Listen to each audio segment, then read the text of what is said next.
ဝိတ်တက်ဖို့လူကောင်ကြီးဖို့ကိတ်ဖို့အတွက်အလွယ်ဆုံး၃ချက်လွယ်ပေမဲ့ consistency ဆိုတဲ့ဒီဇိုင်းမှလုပ်ဖို့လိုတယ်နံပါတ်1 calorie surplus ခင်ဗျာနေ့စဉ်စားတောက်နေတဲ့လိုအပ်တဲ့ calorie ထက်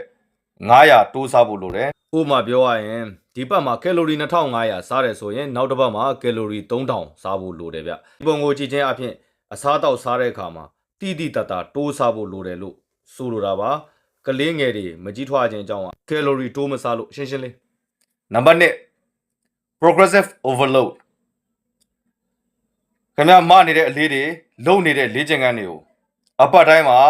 အလေးတိုးတာပဲဖြစ်ဖြစ်အချိန်အကြော့တိုးတာပဲဖြစ်ဖြစ် intensity ဆိုတဲ့ပြင်းအားတိုးတာပဲဖြစ်ဖြစ်ဆိုလိုတာ progressive overload ဆိုတာကခင်ဗျားတို့ကျုပ်တို့မနေတဲ့အလေးတွေဒီတစ်ပတ်ကနေ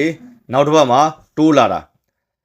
body workout ဆိုလဲဒီတစ်ပတ်ကလေ့ကျင့်ခန်းနဲ့နောက်တစ်ပတ်ရဲ့လေ့ကျင့်ခန်းကမတူဘဲနဲ့ intensity ဆိုတဲ့ပြင်းအားတွေပြောင်းလဲလာတာကိုဆိုလိုတာဖြစ်တယ်အဲ့တော့အပေါ်ပေါ်မှာကြည့်လိုက်မယ်ဆိုရင်ဒီတစ်ပတ်မှာ80 kg မတယ်ဆိုပါစို့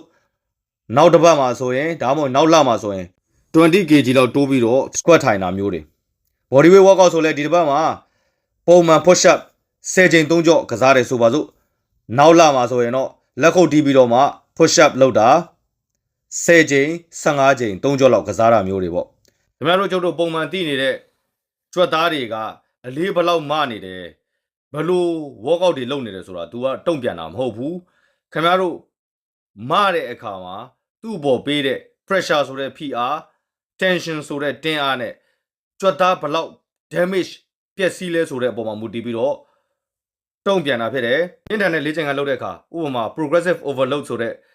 tension တွေပြင်းအားတွေအလေးအကျင့်အကျော့တွေများလာတဲ့အခါမှာခင်ဗျားတို့ကျုပ်တို့ရဲ့ကြွက်သားတွေက microtail ဆိုပြီးတော့မှကြွက်သားတွေပျက်စီးတယ်ဗျဒီလိုမျိုးပျက်စီးမှုကြောင့်မလို့ကြွက်သားတွေကပုံမတန်မာပြီးကြီးထွားဖို့လိုကြောင်းကိုခန္ဓာကိုယ်ကိုအချက်ပေးတယ်ဒါကြောင့်မလို့လေ့ကျင့်ခန်းလုပ်ပြီးတော့အနားယူတဲ့အခါမှာ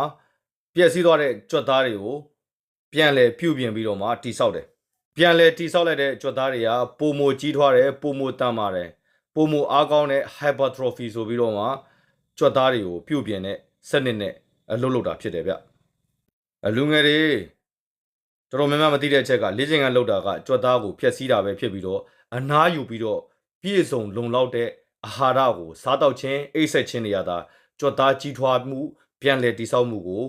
လှုပ်ဆောင်ပေးတာဖြစ်တယ်ဆိုတဲ့အချက်ပဲဖြစ်တယ်ဒါကြောင့်မလို့လေ့ကျင့်ခန်းလုပ်တိုင်းကြီးထွားမယ်မထင်ပါနဲ့နံပါတ်3အနားယူခြင်းလုံလောက်ဖို့လိုတယ်လူငယ်တွေကလေ့ကျင့်ခန်းတော့လုပ်နိုင်တယ်နားလေမရှိဘူးနေ့တိုင်းကစားနိုင်တယ်လို့ပဲပြောလို့ရှိတယ်အမှန်ကလူကောင်ကြီးထွားဖို့ဆိုပျက်စီးသွားတဲ့ကြွက်သားတွေပြန်လဲတိဆောက်ဖို့အတွက်အနားယူဖို့လိုအပ်တယ်ဒါကြောင့်မလို့အိတ်ချိန်စောဖို့လိုတယ်လူ100မှာ90မလုံနိုင်ပါဘူးစောစောအိတ်လေမရှိကြဘူးဒါကြောင့်မလို့ခင်ဗျားတို့စောစောအိတ်ဖို့လိုတယ်စောစောအိတ်ပြီးတော့မှအိတ်မပြောရင်လည်းအဆင်မပြေဘူး deep sleep ဆိုတဲ့နှစ်ချက်အိတ်ပြောဖို့လိုတယ်နောက်အိတ်ချိန်လုံလောက်ဖို့လိုတယ်အဲ့တော့စောစောအိတ်တယ်အိတ်ချိန်က9နာရီတောင်မပြည့်ဘူး10နာရီတောင်မပြည့်ဘူးဆိုရင်တော့ဒါကခင်ဗျားတို့လိုအပ်တဲ့ပန်းနိုင်ရောက်မှာမဟုတ်ဘူးအဲ့တော့လွယ်ဆုံးနဲ့အကြီးထွားဆုံးအလုပ်ကအနားယူတာပဲဗျအိတ်ချိန်လုံလောက်တာပဲဖြစ်တယ်အဲ့တော့ခင်ဗျားတို့မေ့နေပြီးတော့မှလွယ်ပြီးတော့မှလှုပ်လေမရှိတဲ့အချက်ကတော့အိတ်တာပဲကျုပ်ကတော့ဘယ်ချိန်အိတ်လဲဆိုရင်9နာရီခွဲဆိုအိတ်ပြီမနေ့9နာရီတခါတလေ6နာရီအလုပ်အရန်ရှိတော့မှ9နာရီလောက်ပဲထားတာအဲ့တော့ sleeping hour ကို queue ဆိုင်ပါခင်ဗျားတို့လိုချင်တဲ့ခိတ်တာweight တက်တာလူကောင်ကြီးတာရလာပါလိမ့်မယ်ဗျကျေးဇူးတင်ပါတယ်